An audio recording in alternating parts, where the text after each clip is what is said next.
ಚಾಮರಾಜಪೇಟೆಯಲ್ಲಿ ಅನಧಿಕೃತವಾದಂತಹ ಕಟ್ಟಡಗಳ ನಿರ್ಮಾಣದ ಕಿಚ್ಚು ಹೆಚ್ಚಾಗ್ತಾ ಇದೆ. ನಿಯಮವನ್ನು ಉಲ್ಲಂಘನೆ ಮಾಡಿ ಕಟ್ಟಡವನ್ನ ನಿರ್ಮಾಣ ಮಾಡಿದಂತ ಒಂದು ಆರೋಪ ಇದೆ. ಸೆಟ್ ಬ್ಯಾಕ್ ನಿಯಮಗಳನ್ನ ಗಾಳಿಗೆ ತೂರಲಾಗಿದೆ ಅನ್ನುವಂಥ ಒಂದು ದೂರು ಕೂಡ ಕೇಳಿಬಂದಿತ್ತು. ಅಭಿಷೇಕ್ ಎಂಬುವರಿಂದ ಕಟ್ಟಡದ ನಿರ್ಮಾಣ ಕಾರ್ಯ ನಡೆದಿತ್ತು. ಸ್ಥಳೀಯ ನಿವಾಸಿ ಸುದರ್ಶನ್ ಅವರಿಂದ ಇದಕ್ಕೆ ತೀವ್ರ ವಿರೋಧ ವ್ಯಕ್ತವಾಗಿತ್ತು. ಸೆಟ್ ಬ್ಯಾಕ್ ನಿಯಮಗಳನ್ನ ಗಾಳಿಗೆ ತೂರಲಾಗಿದೆ ಅನ್ನುವಂಥ ಒಂದು ದೂರು ಕೇಳಿಬರ್ತಾ ಇದೆ. ಇಲ್ಲಿ ಅಭಿಷೇಕ್ ಎಂಬುವವರಿಂದ ಕಟ್ಟಡದ ನಿರ್ಮಾಣ ಕಾರ್ಯ ನಡೆದಿತ್ತು. ಸ್ಥಳೀಯ ನಿವಾಸಿ ಸುದರ್ಶನ್ ಅವರಿಂದ ಇದಕ್ಕೆ ತೀವ್ರ ವಿರೋಧ ವ್ಯಕ್ತವಾಗಿತ್ತು. 2025 ಅಕ್ಟೋಬರ್ ಮತ್ತು ಡಿಸೆಂಬರ್ನಲ್ಲಿ ಅಧಿಕಾರಿಗಳಿಗೆ ಈ ಸಂಬಂಧ ದೂರು ನೀಡಲಾಗಿತ್ತು. ಜಂಟಿ ಆಯುಕ್ತರು ಮತ್ತು ಕಮಿಷನರ್ಗೆ ಸಲ್ಲಿಕೆ ಆದಂತಹ ಅರ್ಜಿಗಳು. ಅದಾದ ಬಳಿಕ ಈ ಪ್ರಕರಣ ಹೈಕೋರ್ಟ್ ಮೆಟ್ಟಿಲೇರುತ್ತೆ. ವಿವಾದಾತ್ಮಕ ಪ್ರಕರಣ. ನ್ಯಾಯಾಲಯದ ಆದೇಶದಂತೆ ಆರಂಭದಲ್ಲಿ ಕಟ್ಟಡಕ್ಕೆ ಸೀಲ್ ಮಾಡಲಾಗುತ್ತೆ. ಇದೀಗ ಸೀಲ್ ತೆರವು ಮಾಡಿರುವ ಬಗ್ಗೆ ವ್ಯಾಪಕ ಆಕ್ರೋಶ ವ್ಯಕ್ತವಾಗ್ತಾ ಇದೆ. ಅಧಿಕಾರಿಗಳ ಕುಮ್ಮಕ್ಕು ಮತ್ತು ನಿರ್ಲಕ್ಷ್ಯದ ಬಗ್ಗೆ ಅನುಮಾನಗಳು ಕೂಡ ಮೂಡ್ತಾ ಇದೆ. ಸತ್ಯಾಸತ್ಯತೆ ಬಹಿರಂಗಪಡಿಸಲು ಸ್ಥಳೀಯರು ಕೂಡ ಆಗ್ರಹಿಸ್ತಾ ಇರುವಂತದ್ದು. ಈ ಪ್ರಕರಣದಲ್ಲಿ ಚಾಮರಾಜಪೇಟೆಯಲ್ಲಿ ಅನಧಿಕೃತ ಕಟ್ಟಡ ನಿರ್ಮಾಣದ ಕಿಚ್ಚು ಹೆಚ್ಚಾಗ್ತಾ ಇರೋದ್ರಿಂದಾಗಿ ಅದು ನಿಯಮ ಉಲ್ಲಂಘಿಸಿ ಕಟ್ಟಡ ನಿರ್ಮಿಸ್ತಾ ಇರುವಂತಹ ಆರೋಪ ಇದೆ. ಸೆಟ್ ಬ್ಯಾಕ್ ನಿಯಮಗಳನ್ನು ಗಾಳಿಗೆ ತೂರಲಾಗಿದೆ ಅನ್ನುವಂಥ ಒಂದು ದೂರು ಕೂಡ ಕೇಳಿಬರ್ತಿದೆ.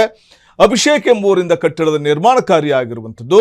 ಆದರೆ ಇದಕ್ಕೆ ಸ್ಥಳೀಯ ನಿವಾಸಿ ಸುದರ್ಶನ್ ಅವರು ತೀವ್ರ ವಿರೋಧವನ್ನು ವ್ಯಕ್ತಪಡಿಸಿದ್ರು. 2025 ಅಕ್ಟೋಬರ್ ಮತ್ತು ಡಿಸೆಂಬರ್ನಲ್ಲಿ ಅಧಿಕಾರಿಗಳಿಗೆ ಈ ಸಂಬಂಧ ದೂರನ್ನ ಕೊಡ್ತಾರೆ. ಜಂಟಿ ಆಯುಕ್ತರು ಮತ್ತು ಕಮಿಷನರ್ಗೆ ಅರ್ಜಿಗಳು ಕೂಡ ಸಲ್ಲಿಕೆ ಆಗುತ್ತೆ. ಈ ವಿವಾದಾತ್ಮಕ ಪ್ರಕರಣ ನಂತರದಲ್ಲಿ ಹೈಕೋರ್ಟ್ ಮೆಟ್ಟಿಲೇರಿದ್ದಂಥದ್ದು ಕೂಡ ಉಂಟು. ಇದೀಗ ನ್ಯಾಯಾಲಯದ ಆದೇಶದಂತೆ ಆರಂಭದಲ್ಲಿ ಕಟ್ಟಡಕ್ಕೆ ಸೀಲ್ ಹಾಕಲಾಗಿತ್ತಲ್ಲ, ಆ ಸೀಲ್ ಈಗ ತೆರವು ಮಾಡಿರುವಂತಹ ವಿಚಾರ ವ್ಯಾಪಕ ಆಕ್ರೋಶಕ್ಕೆ ಕಾರಣವಾಗ್ತಾ ಇದೆ. ಅಧಿಕಾರಿಗಳ ಕುಮ್ಮಕ್ಕಿದೆ ಇಲ್ಲಿ ಅನ್ನುವಂಥ ಒಂದು ಆಕ್ರೋಶ ಕೂಡ ಇದೆ. ಚಾಮರಾಜಪೇಟೆಯಲ್ಲಿ ಅನಧಿಕೃತ ಕಟ್ಟಡ ನಿರ್ಮಾಣದ ಕಿಚ್ಚು ಇದು. ನಿಯಮ ಉಲ್ಲಂಘನೆ ಮಾಡಿ ಕಟ್ಟಡ ನಿರ್ಮಾಣ ಮಾಡಿದಂಥ ಒಂದು ಆರೋಪ ಇದೆ. ಸೆಟ್ ಬ್ಯಾಕ್ ನಿಯಮಗಳನ್ನೇ ಗಾಳಿಗೆ ತೂರಲಾಗಿದೆ ಅಂತ ದೂರು ನೀಡಲಾಗಿದೆ. ನನ್ನ ವೈಫು ತೇಜ ಅಂತ, ಅವ್ರ ಹೆಸರಲ್ಲಿ ನಮ್ಮ ಈ ಬಿಲ್ಡಿಂಗು, ಇದು ಪಕ್ಕದ ಬಿಲ್ಡಿಂಗು. ಇದು ಹೆಚ್ಚು ಕಮ್ಮಿ ಒಂದು 25-30 ವರ್ಷದಿಂದ ಸೇಲ್ಗಿಟ್ಟಿದ್ರು ಶ್ರೀನಿವಾಸನ್ ಅವರು. ಯಾರೂ ಬಂದಿತ್ತಿಲ್ಲ. ಈಗ ಅಭಿಷೇಕ್ ಅನ್ನೋರು ಇದೊಂದು 6 ತಿಂಗಳಲ್ಲಿ ಇದನ್ನ ರಿಜಿಸ್ಟ್ರ್ ಮಾಡ್ಕೊಂಡಿದ್ದಾರೆ. ಮಾಡ್ಕೊಳ್ಳಿ, ಸಂತೋಷ. ಅದ್ರ ಬಗ್ಗೆ ನಮ್ಮ ಅಭ್ಯಂತರ ಇಲ್ಲ. ಇವರು ಕನ್ಸ್ಟ್ರಕ್ಷನ್ ಮಾಡ್ತಾ ಇದ್ದಾರಲ್ವಾ, ಮಾಡಲಿ. ಕಾನೂನು ಪ್ರಕಾರ ಏನು ಸೆಟ್ ಬ್ಯಾಕ್ ಬಿಡಬೇಕು, ಲೆಫ್ಟ್ ಆರ್ ರೈಟು, ಅದನ್ನ ಇವರು ನಾನು ಸ್ಟಾರ್ಟಿಂಗಿಂದನೂ ಇವ್ರ ಹತ್ರ ರಿಕ್ವೆಸ್ಟ್ ಮಾಡ್ಕೊಬಂದೆ.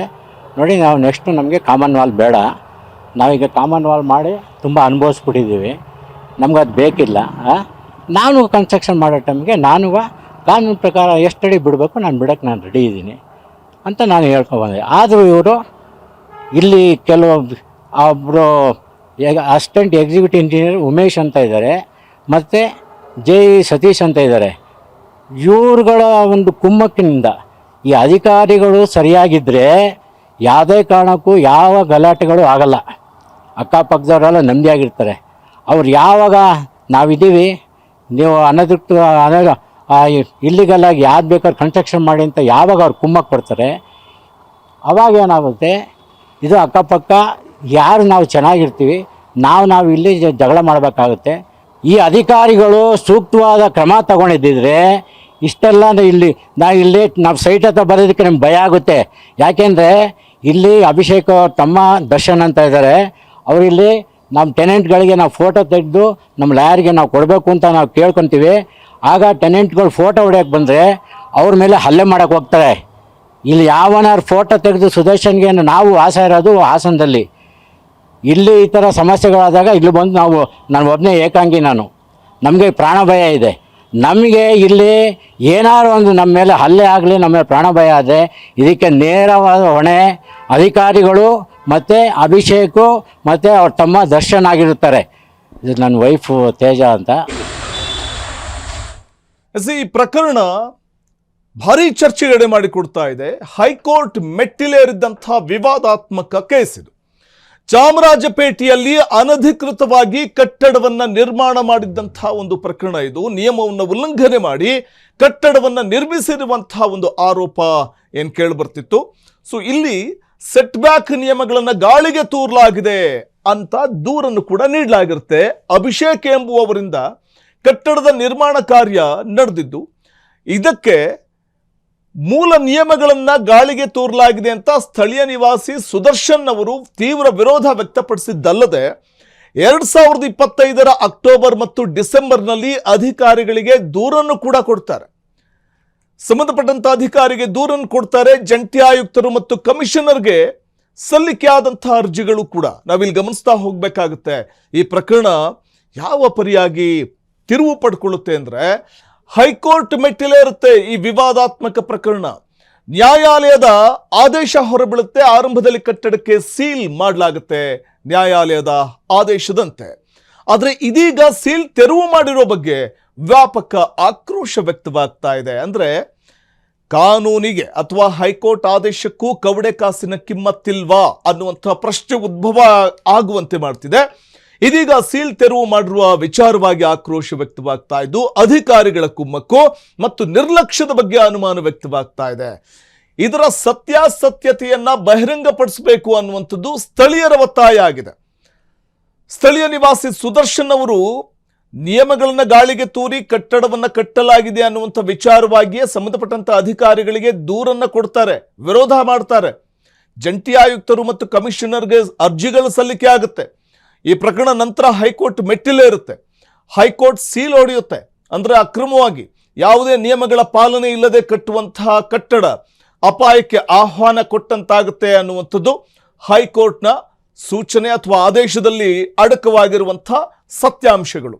ಆದರೆ ಈ ಪ್ರಕರಣ ನಂತರದಲ್ಲಿ ತೀವ್ರ ಚರ್ಚೆಗೂ ಎಡೆ ಮಾಡಿಕೊಡುವಂಥದ್ದು. ಅಂದ್ರೆ ಸೀಲ್ ಹಾಕಲಾಗಿರುವಂಥದ್ದನ್ನ ಆ ಸೀಲ್ ಓಪನ್ ಮಾಡಲಾಗುತ್ತೆ ಅನ್ನುವಂಥದ್ದು. ಅಂದ್ರೆ ಆ ಕಟ್ಟಡ ನಿರ್ಮಾಣ ಕಾರ್ಯ ಸ್ಥಗಿತಗೊಳಿಸುವಂಥದ್ದಿರಬಹುದು. ಈ ವಿಚಾರವಾಗಿಯೇ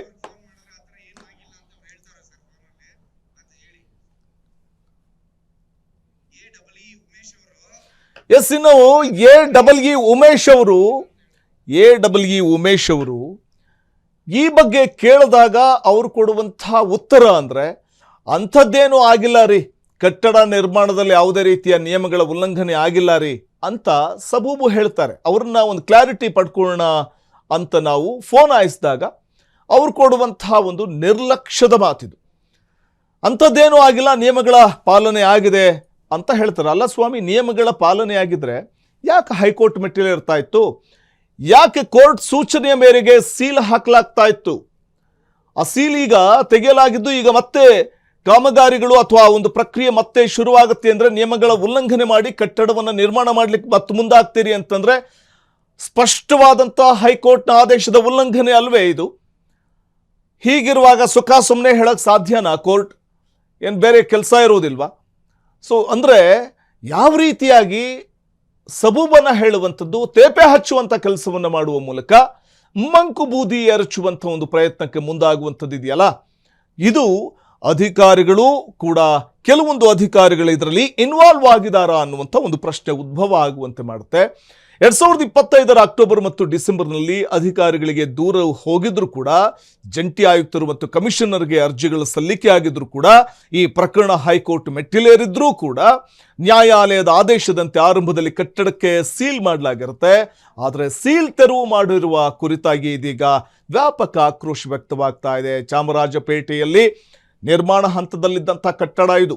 ಈ ಕಟ್ಟಡದ ನಿಯಮಗಳು, ಸೆಟ್ ಬ್ಯಾಕ್ ನಿಯಮಗಳನ್ನು ಗಾಳಿಗೆ ತೂರಲಾಗಿದೆ ಅನ್ನುವಂತಹ ದೂರು ಕೇಳಿಬಂದಿತ್ತು. ಅದು ಅಭಿಷೇಕ್ ಎಂಬುವವರಿಂದ ಕಟ್ಟಡದ ನಿರ್ಮಾಣ ಕಾರ್ಯ ನಡೆದಿತ್ತು. ಗಮನಿಸಬೇಕಾಗುತ್ತೆ, ಒಂದು ಕಟ್ಟಡವನ್ನು ನಿರ್ಮಾಣ ಮಾಡಬೇಕು ಅಂತಂದ್ರೆ ಅದರದ್ದೇ ಆದಂತಹ ನಿಯಮಾವಳಿಗಳು ಇರುತ್ತೆ. ಆ ನಿಯಮಾವಳಿಗಳ ಅಡಿಯಲ್ಲಿಯೇ ಕಟ್ಟಡ ನಿರ್ಮಾಣ ಮಾಡಬೇಕಾಗುತ್ತೆ. ಇಲ್ಲಿ ಚಾಮರಾಜಪೇಟೆಯ 4ನೇ ಮುಖ್ಯ ರಸ್ತೆಯಲ್ಲಿ ನಡೀತಾ ಇದ್ದಂತಹ ಅನಧಿಕೃತ ಕಟ್ಟಡ ನಿರ್ಮಾಣವನ್ನು ತಡೆಯುವಂತೆ ಈ ಹಿಂದೆ ಹೈಕೋರ್ಟ್ ಆದೇಶ ಮಾಡುತ್ತೆ. ಆದರೆ ಕಾಮಗಾರಿ ಮುಂದುವರೆದಿದ್ದನ್ನು ಕಂಡು ನ್ಯಾಯಾಲಯದ ಆದೇಶಕ್ಕೆ ಕಿಮ್ಮತ್ತಿಲ್ವೇ ಅಂತ ಅಧಿಕಾರಿಗಳನ್ನ ಪ್ರಶ್ನೆ ಮಾಡುವಂತೆ ಮಾಡಿರುವಂಥದ್ದು ಈ ಪ್ರಕರಣ. ಪ್ರಮುಖವಾಗಿ ಬಿಬಿಎಂಪಿ ಇಂಜಿನಿಯರ್ಗಳು ಸ್ಥಳಕ್ಕೆ ಭೇಟಿ ನೀಡಿ ಕೇವಲ ನೋಟಿಸ್ ನೀಡಿ ಕೈ ತೊಳ್ಕೊಂಡಿದ್ದಾರೆ ಅನ್ನುವಂಥದ್ದು ಕೇಳಿಬರ್ತಾ ಇರುವಂತಹ ಮಾತು. ಈ ವಿಚಾರವಾಗಿಯೇ ಸದ್ಯ ಸಾರ್ವಜನಿಕರಿಂದ ಕೂಡ ತೀವ್ರ ಅಸಮಾಧಾನ, ಆಕ್ರೋಶ ಕೂಡ ವ್ಯಕ್ತವಾಗ್ತಾ ಇದೆ. ಅನಧಿಕೃತವಾಗಿ ಕಟ್ಟಡವನ್ನು ನಿರ್ಮಾಣ ಮಾಡ್ತಾ ಇರುವಂಥದ್ದು ಅಭಿಷೇಕ್ ಎಂಬುವರಿಂದ. ಸೊ ಅವ್ರ ಮೇಲೆ ಯಾಕೆ ಆಕ್ಷನ್ ತೆಗೆದುಕೊಳ್ತಾ ಇಲ್ಲ? ಇದರಲ್ಲಿ ಅವರ ಪ್ರಭಾವಕ್ಕೆ ಒಳಗಾಗಿರುವಂತಹ ಸಂಬಂಧಪಟ್ಟಂತ ಅಧಿಕಾರಿಗಳು ನಿಯಮಗಳನ್ನು ಗಾಳಿಗೆ ತೂರ್ಲಿಕ್ಕೆ ಮುಂದಾಗಿರುವಂಥವ್ರಿಗೆ ಇವರು ಕೂಡ ವ್ಯಾಪಕ ಬೆಂಬಲ ಕೊಡ್ತಾ ಇದ್ದಾರೆ. ಸಂಬಂಧಪಟ್ಟಂತ ಅಧಿಕಾರಿಗಳು ಈಗಾಗಲೇ ಕಮಿಷನರ್ಗೆ, ಜಂಟಿ ಆಯುಕ್ತರಿಗೆ ಅರ್ಜಿಗಳು ಸಲ್ಲಿಕೆ ಆಗಿದೆ ಈ ಬಗ್ಗೆ. ಆದರೂ ನ್ಯಾಯಾಲಯ ಕೂಡ ಒಂದು ಕಡೆ ಇಡೀ ಕಟ್ಟಡಕ್ಕೆ, ಅಂದರೆ ಆ ಕಟ್ಟಡವನ್ನು ನಿರ್ಮಾಣ ಹಂತದಲ್ಲಿದ್ದಂತಹ ಒಂದು ಕಟ್ಟಡದ ಸೀಲ್ ವಿಚಾರವಾಗಿ ಈಗಾಗಲೇ ಕೋರ್ಟ್ ಆದೇಶ ಇದೆ. ಕಟ್ಟಡಕ್ಕೆ ಸೀಲ್ ಆಗಿದೆ ನ್ಯಾಯಾಲಯದ ಆದೇಶದಂತೆ. ಇದೀಗ ಸೀಲ್ ತೆರವು ಮಾಡಿರುವ ಕುರಿತಾಗಿಯೇ ವ್ಯಾಪಕ ಅಸಮಾಧಾನ, ಆಕ್ರೋಶ ವ್ಯಕ್ತವಾಗ್ತಾ ಇದೆ.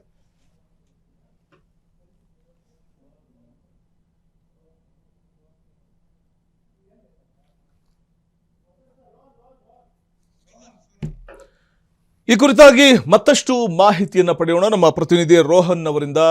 ರೋಹನ್, ಭಾರಿ ವಿವಾದಾತ್ಮಕ ಪ್ರಕರಣ ಇದು. ಅಂದರೆ ಯಾವ ರೀತಿಯಾಗಿ ಒಂದು ಕಟ್ಟಡವನ್ನು ಕಟ್ಟಬೇಕು ಅಂತಂದಾಗ ತನ್ನದೇ ಆದಂತಹ ನೀತಿ ನಿಯಮಗಳನ್ನು ಪಾಲನೆ ಮಾಡಬೇಕಾಗುತ್ತೆ. ಆದರೆ ಯಾವ ರೀತಿ ಇಲ್ಲಿ ನಿಯಮಗಳ ಉಲ್ಲಂಘನೆ ಆಗಿದೆ, ಮತ್ತೆ ನ್ಯಾಯಾಲಯದ ಆದೇಶಕ್ಕೂ ಕವಡೆ ಕಾಸಿನ ಕಿಮ್ಮತ್ತಿಲ್ವಾ, ಮತ್ತೆ ಕಟ್ಟಡ ಕಟ್ಟುವಂತಹ ಒಂದು ಪ್ರಕ್ರಿಯೆ ಶುರುವಾಗಿದೆ ಅನ್ನುವಂಥ ಮಾಹಿತಿ ಇದೆ. ವಸಂತ್, ಏನಂತಂದ್ರೆ ಇದು ಚಾಮರಾಜಪೇಟೆಯಲ್ಲಿ ಕಟ್ಟಡ ವಿವಾದಕ್ಕೆ ಸಂಬಂಧಪಟ್ಟಂತೆ ಈಗ ಸ್ಥಳೀಯ ನಿವಾಸಿಗಳು ಕಿತ್ತಾಟದಿಂದ ಅಧಿಕಾರಿಗಳ ನಿರ್ಲಕ್ಷ್ಯದಿಂದ ಸ್ಥಳೀಯರು ಕಿತ್ತಾಡುವಂತಹ ಪರಿಸ್ಥಿತಿ ಈಗಾಗಲೇ ನಿರ್ಮಾಣವಾಗಿದೆ ಅಂತಾನೆ ಹೇಳ್ಬೋದು. ಯಾಕಂತಂದ್ರೆ ಈ ಒಂದು ಸಂಬಂಧ ಹಲವಾರು ನಿಯಮಗಳು ಮತ್ತು ರೂಲ್ಸ್ ಅಂಡ್ ರೆಗ್ಯುಲೇಷನ್ಸ್ ಗಳನ್ನ ಮೀರಿ ಅಥವಾ ಸೆಟ್ ಬ್ಯಾಕ್ ಗಳ ನಿಯಮಗಳನ್ನ ಲೆಕ್ಕಿಸದೆ ನಿರ್ಮಾಣ ಮಾಡಿದ್ದಾರೆ ಅನ್ನುವಂತಹ ಸ್ಥಳೀಯ ನಿವಾಸಿಗಳು ಕೂಡ ಆರೋಪ ಪ್ರತ್ಯಾರೋಪ ಮಾಡ್ತಾ ಇರುವಂತದ್ದು. ಈ ಸಂಬಂಧಪಟ್ಟಾಗ ಈಗ ಇತ್ತೀಚೆಗೆ ನಡೆದಂತ ಈ ಒಂದು ಘಟನೆ ಗಮನಿಸಿದಾಗ ಏನಂತಂದ್ರೆ ಒಂದು ಸೆಟ್ ಬ್ಯಾಕ್ ಬಿಡ್ಬೇಕನ್ನುವಂತಹ ನಿಯಮ ಜಿಬಿ ಕಡೆಯಿಂದ ಈಗಾಗಲೇ ರೂಲ್ಸ್ ಇರುವಂತದ್ದು. ಆದ್ರೆ ಕಟ್ಟಡ ನಿರ್ಮಾಣಕ್ಕೋಸ್ಕರ ಈಗ ಅಗತ್ಯವಾದ ಅನುಮತಿಗಳು ಮತ್ತು ಕೆಲವೊಂದಿಷ್ಟು ನಿಯಮಾನುಗಳು ಏನಿದೆ, ರೂಲ್ಸ್ ಅಂಡ್ ರೆಗ್ಯುಲೇಷನ್ಸ್, ಇವನ್ನೆಲ್ಲವನ್ನೂ ಕೂಡ ರೂಲ್ಸ್ ಪ್ರಕಾರ ಕಟ್ಟಿದ್ರೆ ಅದು ಕಾನೂನು ರೀತಿಯಾಗಿ ಬದ್ಧವಾಗಿರುತ್ತೆ ಅಂತ. ಈ ಕುರಿತು ಈಗ ಚಾಮರಾಜಪೇಟೆಯಲ್ಲಿ ಸಾಕಷ್ಟು ಇಂತಹ ವಿವಾದ ಕೂಡ ಈಗ ಹುಟ್ಕೊಳ್ತಾ ಇದೆ ಅಂತ ಹೇಳ್ಬೋದು. ಈ ಕುರಿತು ಈಗ ತೀವ್ರ ವಿರೋಧ ಕೂಡ ವ್ಯಕ್ತವಾಗ್ತಾ ಇದೆ ಅಂತ ಹೇಳ್ಬೋದು. ಸ್ಥಳೀಯರು ಕೂಡ ಈಗಾಗಲೇ ಸ್ಥಳೀಯರು ಅಕ್ಕಪಕ್ಕ ನಿವಾಸಿಗಳು ಈಗ ಕಿತ್ತಾಡುವಂತಹ ಪರಿಸ್ಥಿತಿ ನಡೆದಿದೆ. ಯಾಕಂತಂದ್ರೆ ಇದು ಅಧಿಕಾರಿಗಳ ಒಂದು ನಿರ್ಲಕ್ಷ್ಯದ ಧೋರಣೆ ಅಂತಾನೆ ಹೇಳ್ಬೋದು. ಯಾಕಂತಂದ್ರೆ ಇದನ್ನ ಸಾಕಷ್ಟು ಇಲಾಖೆಗಳಿಗೂ ಕೂಡ ಇದಕ್ಕೆ ಸಂಬಂಧಪಟ್ಟ ಹಾಗೆ ದೂರು ಕೂಡ ದಾಖಲಾಗಿದ್ದಾರೆ. ನ್ಯಾಯಾಲಯಕ್ಕೂ ಕೂಡ ಇದು ರಿಟ್ ಪಿಟಿಷನ್ ಕೂಡ ಈಗಾಗಲೇ ದಾಖಲಾಗಿದೆ. ಕೋರ್ಟ್ ಆದೇಶದ ಬಳಿಕ ಈ ಕಟ್ಟಡಕ್ಕೂ ಕೂಡ ಸೀಲ್ ಮಾಡಲಾಗಿತ್ತು. ಆದ್ರೆ ಅದಾಗಿಯೂ ಬಳಿಕ ಈಗಾಗಲೇ ತೆರವುಗೊಳಿಸಿದೆ ಅಂತ ಏನು ಸ್ಥಳೀಯರು ಅಲ್ಲಿಂದ ಆರೋಪವನ್ನು ಕೂಡ ಈಗಾಗಲೇ ಮಾಡ್ತಾ ಇದ್ದಾರೆ. ಕೋರ್ಟ್ ಆದೇಶವಿದ್ರೆ ಈ ರೀತಿಯಾಗಿ ಬೆಳವಣಿಗೆ ನಿಜಕ್ಕೂ ಜಿಬಿ ಅಧಿಕಾರಿಗಳ ಪಾತ್ರದ ಮೇಲೆ ಈಗ ನಿಜಕ್ಕೂ ಗಂಭೀರವಾದಂತಹ ಪ್ರಶ್ನೆ ಬೀರಿದೆ ಅಂತಾನೆ ಹೇಳ್ಬೋದು. ವಸಂತ್, ಏನಂತಂದ್ರೆ BBMP-ಗಳಲ್ಲಿ ಸ್ವಲ್ಪ rules and regulations set back ಗಳನ್ನ ಗಮನಿಸಿದಾಗ 2.5 ಅಡಿ ಬಿಡ್ಬೇಕನ್ನುವಂಥದ್ದು ರೂಲ್ಸ್ ರೆಗ್ಯುಲೇಷನ್ಸ್ ಇದೆ. ಈ ಅಧಿಕಾರಿಗಳ ಒಂದು ನಿರ್ಲಕ್ಷ್ಯದ ಧೋರಣೆಯಿಂದ ಈ ಒಂದು ಸ್ಥಳೀಯ ನಿವಾಸಿಗಳು ಈಗಾಗಲೇ ಕಿತ್ತಾಟಕ್ಕೆ ಕಾರಣವಾಗಿದೆ ಅಂತಾನೆ ಹೇಳ್ಬೋದು. ವಸಂತ್, ಧನ್ಯವಾದ ರೋಹನ್ ತಮ್ಮೆಲ್ಲ ಮಾಹಿತಿಗಾಗಿ. ಕ್ಷಣ ಕ್ಷಣದ ಸುದ್ದಿಗಳಿಗಾಗಿ ಫ್ರೀಡಂ ಟಿವಿ ಸಬ್ಸ್ಕ್ರೈಬ್ ಮಾಡಿ, ಲೈಕ್ ಮಾಡಿ ಹಾಗೂ ಫಾಲೋ ಮಾಡಿ. ಹೊಸ ಸುದ್ದಿಗಳ ನೋಟಿಫಿಕೇಶನ್ಗಾಗಿ ಬೆಲ್ ಐಕಾನ್ ಮೇಲೆ ಕ್ಲಿಕ್ ಮಾಡಿ.